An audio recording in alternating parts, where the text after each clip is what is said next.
भीमराव, आपसे एक बात करनी थी। जी बोलिए। आपने तो देखा ही है सभा में कितने लोग सरकारी नौकरियों में आरक्षण का विरोध कर रहे हैं। अब अगर शेड्यूल कास्ट और शेड्यूल ट्राइब वालों को आरक्षण दिया गया तो आप तो जानते ही हैं, फिर सिख, ईसाई, पारसी, मुसलमान कोई पीछे नहीं रह जाएगा।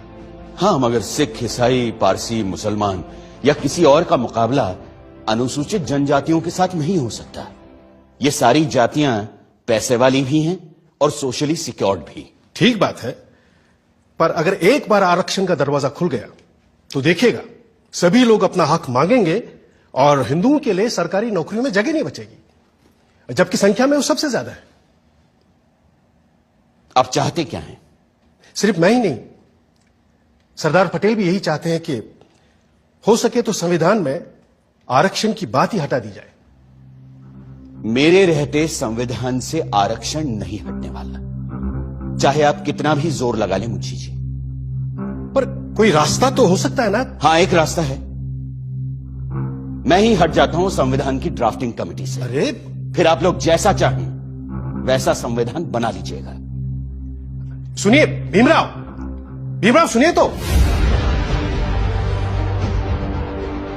डॉक्टर अंबेडकर को लगा कि जिन दलितों की लड़ाई वो लड़ रहे हैं, अगर उनको ही जीने का अधिकार नहीं दिला पाए तो फिर संविधान सभा में रहने का फायदा क्या है।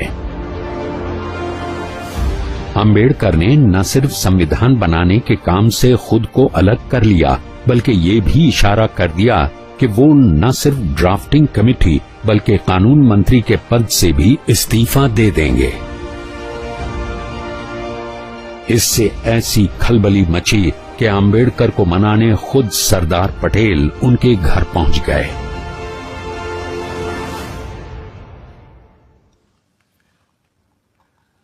मुंशी जी की बातों से आप नाराज हो गए भीमराव?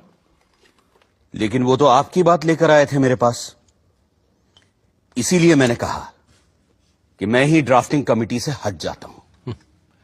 आप तो जानते हैं कांग्रेस क्या पूरे भारत में दूसरा और कोई है ही नहीं जो हमारे संविधान को आकार दे सके। खुद बापू भी यही कहा करते थे। लेकिन आप उनकी बात मानते कहां हैं पटेल जी? गांधी जी पिछड़ों को रिजर्वेशन देने की मेरी तजवीज से सहमत थे।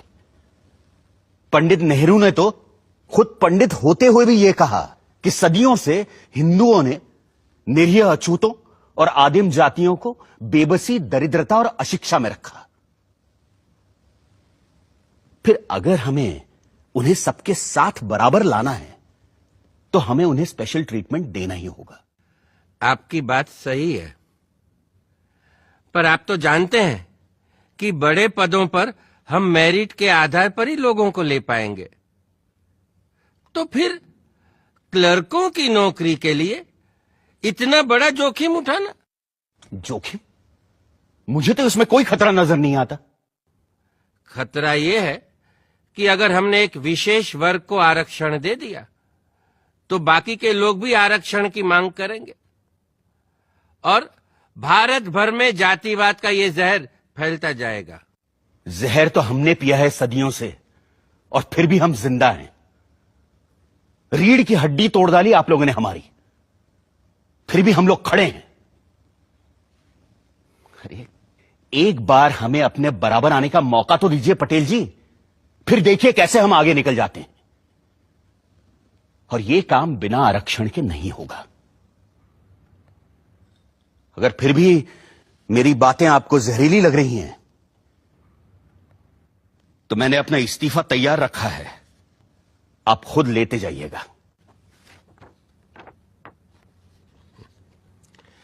मैं बड़ा जिद्दी आदमी हूं अंबेडकर जी, लेकिन मूर्ख नहीं हूं, किसान हूं। देखकर ही बता सकता हूं कि कौन सा बीज कल मुझे अच्छी फसल देगा।